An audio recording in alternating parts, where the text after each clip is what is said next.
आत्मनो मोक्षार्थम जगत हिताय च. स्वामी विवेकानंद यांनी स्थापित केलेल्या रामकृष्ण मिशनचा हा मूलमंत्र. गेली अनेक वर्ष या मूलमंत्रावरती, या ध्येयावरती लक्ष केंद्रित करून रामकृष्ण मिशनचं संपूर्ण भारतवर्षामध्ये किंबहुना भारतवर्षाच्या बाहेर विश्वभर हे कार्य चालू आहे. अर्थात संन्याशांच्या जीवनाचा हा मंत्र, या सिद्धांतावरती संन्यास जीवन चालू असतं. रामकृष्ण मिशन शैक्षणिक, आरोग्य, सामाजिक, ग्रामविकास, मानवता विकास अशा अनेक कार्यामध्ये मागील कित्येक वर्षे झटत आहे आणि या कार्याला उचित फळ देखील आपण समाजामध्ये वावरत असताना बघत असतो. स्वामी विवेकानंद म्हणत की प्रत्येक बीजामध्ये एक वृक्ष दडलेला असतो. या बीजाचं वृक्षामध्ये रूपांतर होण्यासाठी फक्त पाणी, सूर्यप्रकाश आणि योग्य वेळ येण्याची गरज असते. हा विवेकानंदांनी मांडलेला अतिशय उच्च असा विचार.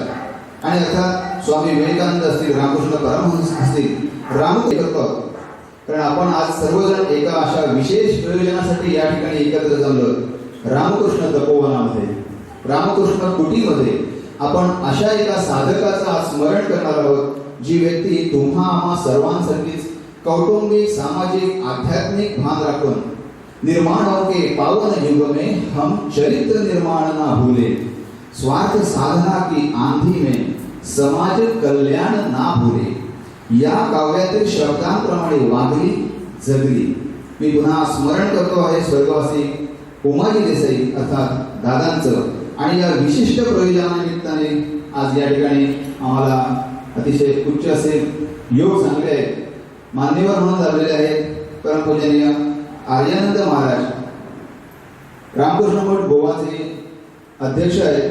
त्याचप्रमाणे प्राध्यापक बाळकृष्ण लळी, सिंधुदुर्ग भूषण पुरस्कार समाज सन्मानित आणि लोकसंस्कृती अभ्यासक, ज्येष्ठ ग्रंथकार आणि त्याचप्रमाणे सर्व समाजातील मान्यवर, पुन्हा एकदा तुम्हा सर्वांचं मी शब्दसुमनाने स्वागत करतो. स्वागतम, शुभ स्वागतम.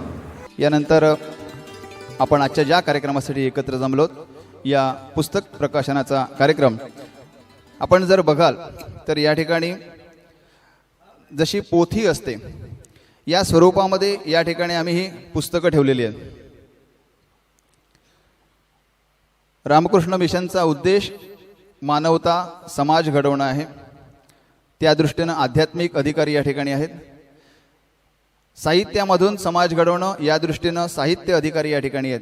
आणि आपण आपल्या घरामध्ये कुठलाही ग्रंथ हा पोथीमध्ये बद्ध केलेला असतो, अशा स्वरूपाची संकल्पना वीरेंद्रनं या ठिकाणी मांडलेली आहे. मी दोन्ही आदरणीय मान्यवर यांना विनंती करतो, आर्यानंदजी महाराज आणि ललित सर या दोघांना विनंती करतो की सगळ्यात आधी आपण हे समोर पुस्तकांवरती ठेवलेलं आवरण दोघांच्या हस्ते ओपन करावं. शरणं शरण्या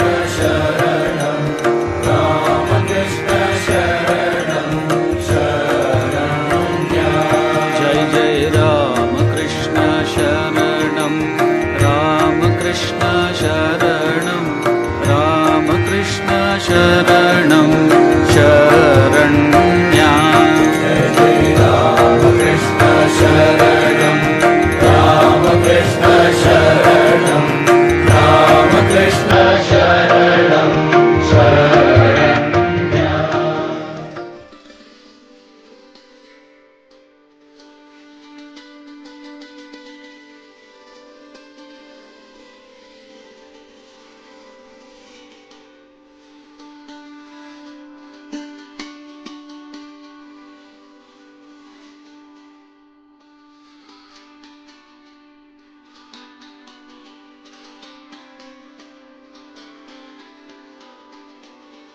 तर तपस्वी हे श्री उमाजी गोविंद देसाई दादा यांचे जीवनचरित्र या पुस्तकाचं उद्घाटन झालेलं आहे, प्रकाशन झालेलं आहे असं मी जाहीर करतो.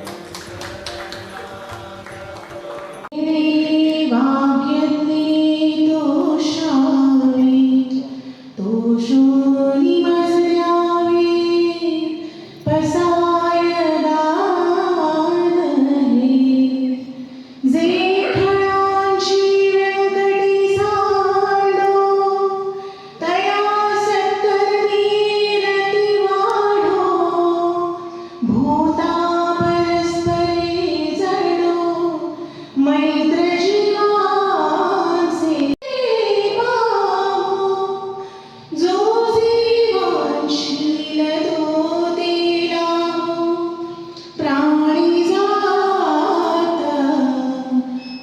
सकळ मंगळी ईश्वर निष्ठाची माती आई अनवरत भूमंडळी भेट भूता चला कल्पतरूंचे आरवा चेतना चिंतामणीचे गावा बोलते जे अर्णव पीयूषाचे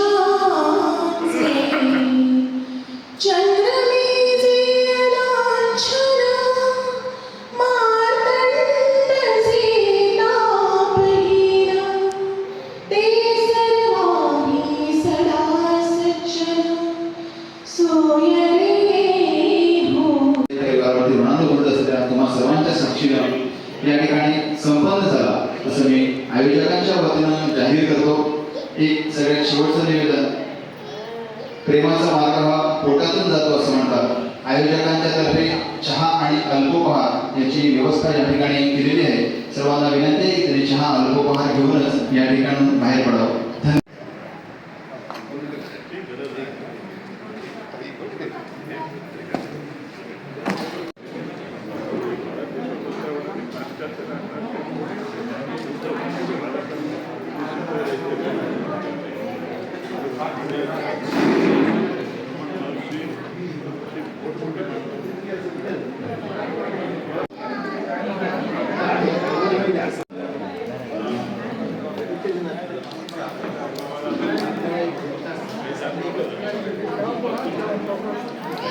Thank you.